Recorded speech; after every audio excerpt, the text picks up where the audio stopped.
Hi, my name's Phil. I like talking about politics. And as of next week, Parliament will be back in session. Rishi Sunak is showing signs that he intends to get running into campaign mode for the general election now. Party conference season coming up, really important, because that could well be the last one before the election itself. Massive. Rishi Sunak needs to raise a lot more donations. The conference season is the time to do that. And given everything, you could be forgiven for thinking that Sunak is desperately out of ideas, but not to worry if you're a Conservative supporter, because according to an interview he gave to the Sunday Express, he's absolutely full of ideas. In fact, he's got 4 new pledges to distract you with. Actually, only 3 of them are new. But what are they, and can he achieve them? But first, if you'd like to be notified of daily news and politics, please subscribe to the channel. So Rishi Sunak has told the Express that he is fizzing with ideas for both improving people's lives and winning the next election. Fizzing with ideas. That was the quote. If he's fizzing with ideas, how come we haven't heard them? And if he has all of these plans, why was there so little parliamentary business before the summer recess? Because a government that has lots of things it wants to do would not be finishing early almost every day in the session just before summer. It would have been trying to ram legislation through. Right, we need long days. Sorry, we need long days, long nights, because we've got all this stuff we need to get through. It would be ramming it through at breakneck speed. Put it this way, when Labour form a government, we're going to see a lot of late nights in Parliament. In fact, Starmer has indicated when talking about the Labour peers he's going to have to appoint to the House of Lords to make sure he can get his legislation through, that the current crop are just too old. They can't keep up with the pace.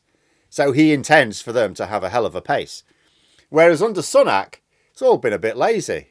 In the final session before summer, they were finishing in like early afternoon. It was like, oh, we've finished. What do you mean we've finished? That's it. We haven't got anything for you to do. It was suggested that part of the reason for this was so that Tory MPs could spend more time campaigning in their constituencies, given that about 3/4 of them look like having an epic battle to retain their seats next year, and about 2/3 of them could actually lose them. But there was certainly no evidence that Sunak had a load of ideas or plans to improve people's lives. And I think there's a few reasons to highlight this assertion, not just that Parliament was doing nothing before summer. First, he hasn't published these plans. Like, Labour have talked about many of their plans and they can't actually implement them for another year or so. So they can't have them in absolute minute detail yet because things keep changing. But they've still said in some detail what they're going to do. Sunak can implement them right now. As of next week, they could have done it 10 months ago. So why haven't we heard about all these ideas? Why the secrecy? He's Prime Minister now. Second, he hasn't actually done anything in 10 months of being Prime Minister to make anything better, unless you count his wife's bank accounts. I think they're doing quite well. If he had this great plan to make everything fantastic, why hasn't it begun?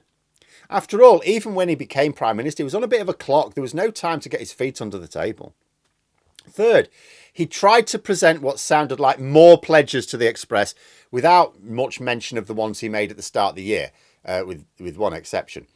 As someone paying careful attention to Westminster politics, I have to say, whatever he is fizzing with, I don't think it's ideas. The only idea he seems to have ever had is to hand over lots of public money to businesses where he, or usually his wife, have a commercial interest. The simple fact of the matter is this. Sunak, he could have loads of ideas. Some of them might even be viable. Who knows? Doesn't matter. Doesn't make any difference.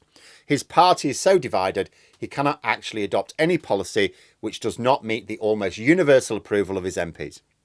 And what these MPs want in practical terms is so antagonistic that I remain to be convinced that there's anything he can actually deliver that voters will see as improving their lives before the election. For example, let us have a look at what these latest policy pledges are, shall we? First, to build communities. Now, this is clearly aimed at a manifesto promise because after 13 years of Tory failure to do so, including Sunak's own U-turn on housing targets, he cannot possibly deliver this before the election.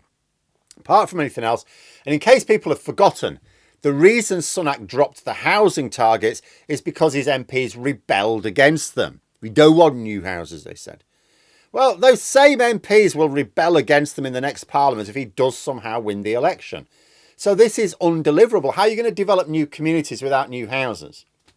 This is clearly designed to be like grand vision for the future, not something I'm going to achieve to show you I can achieve things before the election. Because that was the idea of those New Year pledges. It was like, I'm going to get these done before the election so you can see I can get things done, and then you're going to give me more time to get more done. But that seems to be abandoned now. Anyway, second pledge, to make streets safer, especially for women and girls. Only he's been watering down measures designed to do just this. The bottom line is, to deal with this, you need a high quality police force, not allowing sexual predators to become police officers themselves. And then when you discover they're sexual predators, to allow them to remain as active police officers. A well-resourced justice department, because you need cases to come to trial quickly. If cases drag on, the victims tend to fall away. The cases collapse because they can't be going through years of this hell. So you need trials quickly. Dedicated units in every police force to handle attacks against women. The resourcing for this is pathetic. Like, Sunak has acted against all of these measures. So these are just words. There's no plan. There's never a plan.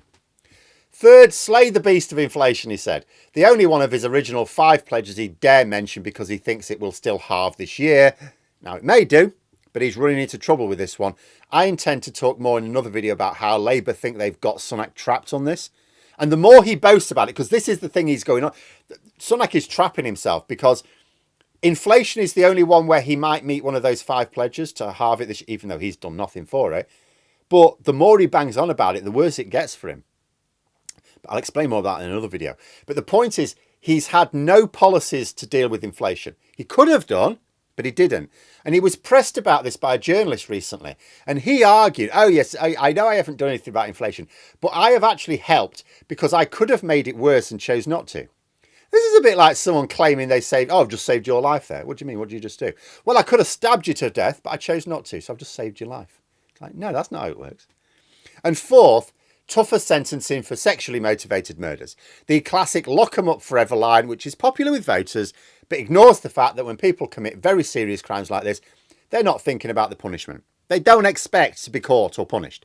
Like 10 years, 20 years, actual life. They're all, in people's minds, deterrents. They're all deterrents if they think they're going to get caught. How about action that prevents the opportunities for crimes to go alongside tougher sentencing, and also to make sure that when crimes are committed, that there's the resourcing there to pursue them, to catch the culprit, to put them to trial, sentence, and there's plenty of room in the prisons to deal with it. How about that? No, didn't think so. Like, you look at the last Labour government, they had their tough on crime, tough on the causes of crime attitude. And lo and behold, crime dropped while they were in power.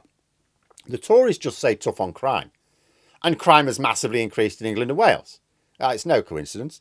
If you want to tackle crime, you have to tackle the root causes. But as the Tories often are the root cause of a lot of crime, they don't like talking about that, much less doing anything about it.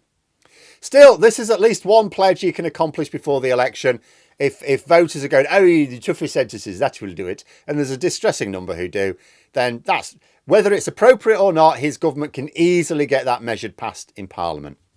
The rest are impossible, which makes me think Sunak is in the usual Tory mode of promising shiny things for the future. Compare these latest pledges with his New Year 5.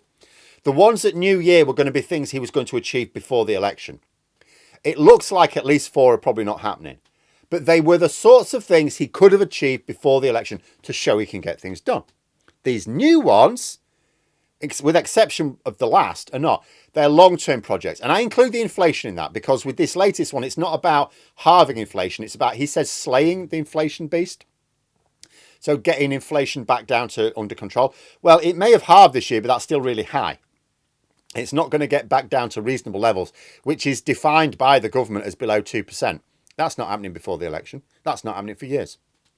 So Sunak seems to have transitioned from pledges to complete before the election to pledges where most cannot possibly be completed before the election.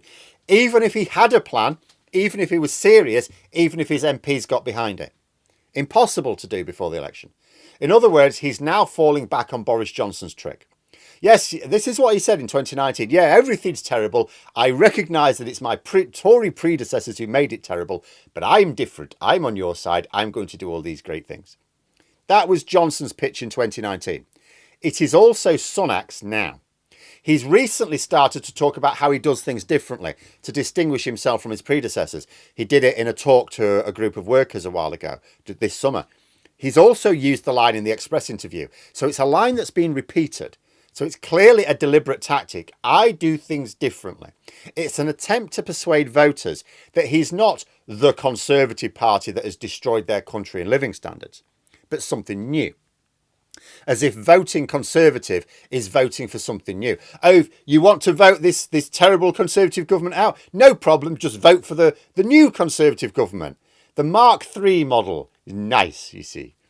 Trying to ape the exact tactics of Boris Johnson is the furthest thing from fizzing with ideas about how to win the election.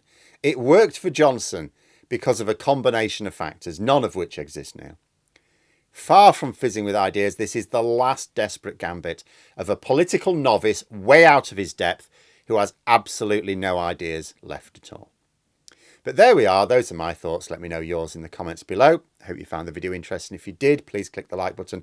And if you'd like to support the channel further, the join button for memberships. Until next time, I'll see you later.